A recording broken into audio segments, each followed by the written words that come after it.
প্ৰথমে মই সংগীতাই আপোনালোক সকলোকে এটা নতুন ভিডিঅ'লৈ স্বাগতম জনালোঁ। আজি আপোনালোকৰ কাৰণে একেবাৰে সহজ পদ্ধতিত বনাব পৰা পকা মিঠৈৰ ৰেচিপি এটা লৈ আহিছোঁ।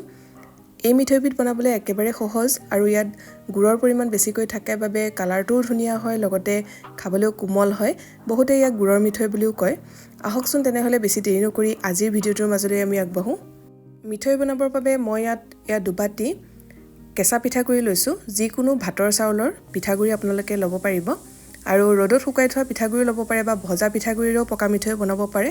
কিন্তু সেই পকা মিঠৈখিনি অকণমান টান ধৰণৰ হয়। যদি আপোনালোকে টান হ'লে ভাল পায় তেতিয়া তেনেদৰে ল'ব, কিন্তু এইবিধ পকা মিঠৈ এনেদৰে কেঁচা পিঠাগুড়িৰে বনালে বেছি ধুনীয়া হয়। এতিয়া মই গেছত পেন এখন পাতি লৈছোঁ আৰু তাতে দিছোঁ কেইটামান জালুক, 3টামান লং, এডোখৰ ডালচেনি আৰু 3টা ইলাচি। এনেদৰে অকণমান গৰম কৰি লৈছোঁ, তাৰপিছত খুন্দনাতে খুন্দি ল'ম। এইদৰে গুড়ৰ বস্তুবিলাকত অকণমান জালুক নাইবা লং ইলাচি দি দিলে টেষ্টটো খুবেই ভাল হয়। একেবাৰে অপশ্যনেল হয়, যদি আপোনালোকে ইচ্ছা নকৰে নিদিবও পাৰে। এতিয়া গুড়খিনি পগাই ল'ম। ইয়াত মই এবাটি গুড় লৈছোঁ। গুড়খিনি অলপ সৰুকৈ কাটি লৈছিলোঁ। মন কৰিব এই মিঠৈবিধ বনাবৰ বাবে গুড়ৰ কোৱালিটিটো ভাল হ'ব লাগে, তেতিয়া মিঠৈখিনি ধুনীয়া হয়, লগতে ৰংটোও খুব ধুনীয়া হয়। সেইবাবে গুড় কিনোতে ভালকৈ চাই ল'ব। আৰু ইয়াত আপোনালোকে যিটো আমাৰ খেজুৰি গুড়ো ব্যৱহাৰ কৰিব পাৰে বা নৰ্মেল গুড়েদিও বনাব পাৰে, মাত্ৰ চাই ল'লেই হ'ল ৰংটো যাতে ভাল হয় সেইটো মন কৰিব। ইয়াতে মই 2 চামুচ পানী যোগ কৰি দিছোঁ। মন কৰিছে পানী নিদিলেও হৈ যায়, কিন্তু 1 বা 2 চামুচহে ব্যৱহাৰ কৰিব, তাতকৈ বেছি পানী নিদিব। গেছৰ ফ্লেমটো মিডিয়াম কৰি ৰাখিব আৰু এতিয়া ঘনাই লৰাই এনেদৰে গুড়খিনি পগাই ল'ব। গুড়খিনি অকণমান বেছিকৈ পগাই ল'ব লাগিব, তেতিয়াহে মিঠৈকেইটা ধুনীয়া হ'ব। কোনটো জোখৰ ৰাখিব লাগিব মই আপোনালোকক দেখুৱাই দিম। এতিয়া মই ইয়াতে অকণমান ঘিউ যোগ কৰি দিছোঁ। লাডুৰ টেক্সচাৰটো ধুনীয়া হয়, লগতে গোন্ধটোও ভাল হয়। ডাঙৰ চামুচেৰে এচামুচ দিলোঁ আৰু এচামুচ একেবাৰে শেষত ব্যৱহাৰ কৰিম।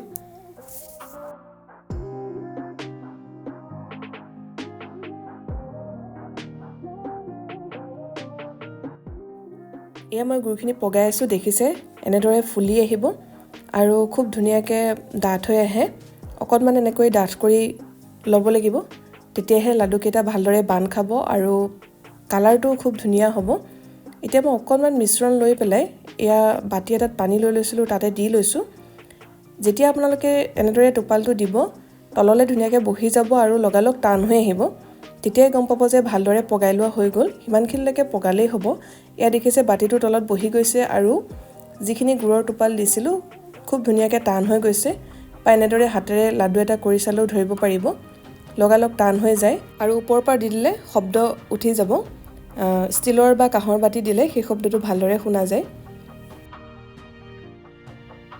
এতিয়া গেছৰ ফ্লেমটো একেবাৰে কমাই দিব আৰু ইয়াতে যিখিনি আমি আগতে মছলা খুন্দি ৰাখিছিলোঁ, লং, ইলাচি, ডালচেনি আৰু জালুকৰ, সেয়া দি দিছোঁ আৰু ভালদৰে মিহলি কৰি লৈছোঁ।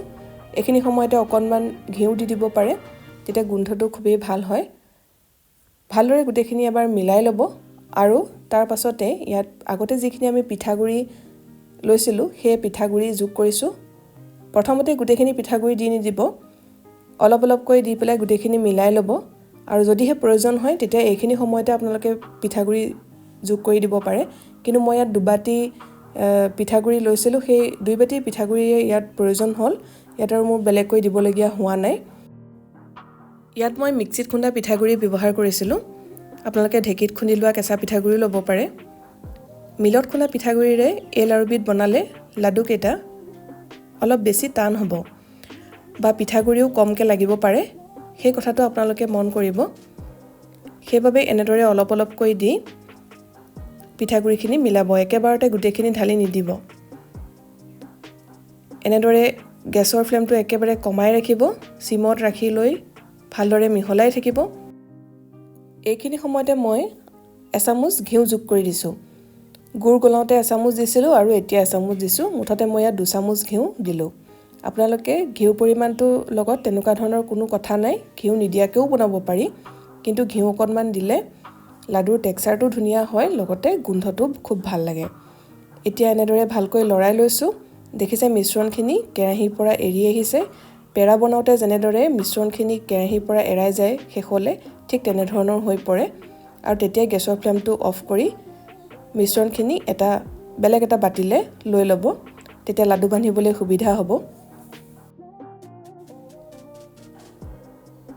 এতিয়া হাতত অকণমান ঘিউ সানি ল'ব নাইবা হাতখন অকণমান তিয়াই লৈ মোহাৰি ল'ব আৰু এনেদৰে মিশ্ৰণখিনি গৰমে গৰমে অলপ মঠি দিব তেতিয়া ভাল হয় আৰু এইখিনি অৱস্থাত যেহেতু অলপ গৰম হৈ থাকে সেইবাবে কামখিনি অকণমান সাৱধানে কৰিব হাতখন যদি অকণমান তিয়াই লয় নাইবা ঘিউ অকণমান সানি ল'লে গৰম ভাৱটো বেছিকৈ নালাগে আৰু এইদৰে যদি মঠোতে আপোনালোকে দেখে যে বা অকণমান ঠাণ্ডা হোৱাৰ পাছত যদি আপোনালোকে মন কৰে যে মিশ্ৰণখিনি বৰ বেছি টান হোৱা নাই বেছি ঢিলা নিচিনা হৈ আছে তেতিয়া আপোনালোকে ইয়াত আৰু ৩-৪ চামুচমান পিঠাগুড়ি যোগ কৰি ল'ব পাৰে আৰু ভালদৰে সানি লৈ লাডুকেইটা বান্ধিব পাৰে এয়া মই অকণমান মিশ্ৰণ লৈ লৈছোঁ আৰু এতিয়া এনেদৰে গোল কৰি লৈছোঁ এয়া দেখিছে সহজতে এটা লাডু বান্ধি লোৱা হৈ গ'ল ঠিক তেনেদৰে মই এতিয়া গোটেইখিনি লাড়ু বান্ধি ল'ম বহুত বেছি ঠাণ্ডা হ'বলৈ থৈ নিদিব বেছিকৈ ঠাণ্ডা হৈ গ'লে লাডু বান্ধিবলৈ অসুবিধা হ'ব অকণমান গৰম হৈ থাকোঁতেই লাড়ুখিনি সোনকালে বান্ধি ল'ব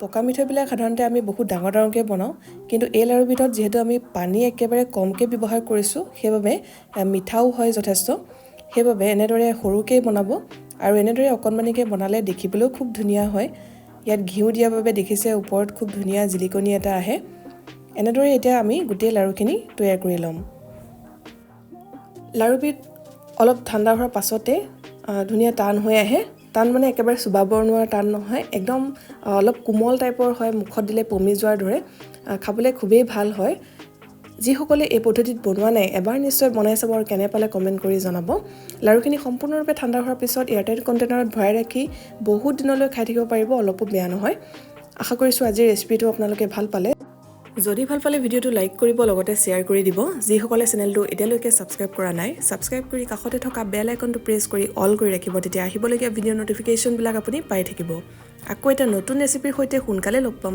ভিডিঅ'টো চোৱাৰ বাবে বহুত বহুত ধন্যবাদ